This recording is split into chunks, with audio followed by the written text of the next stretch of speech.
经常有患者问我，长期看电脑、手机，眼睛不舒服该怎么办？我通常会推荐大家试试枸杞。枸杞呢，性平味甘，归肝肾经，神农本草经将其列为上品，说明它的养生价值很高。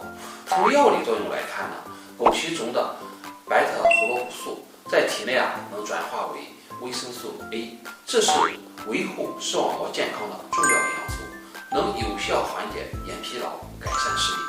另外呢，它含有的枸杞多糖还能增强机体的免疫功能，尤其适合压力大的上班族。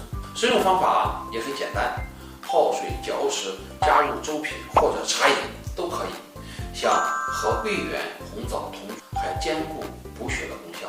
建议大家每天适量的使用枸杞，坚持一段时间，不仅眼睛会感觉舒适很多，身体的整体状态也会有所提升。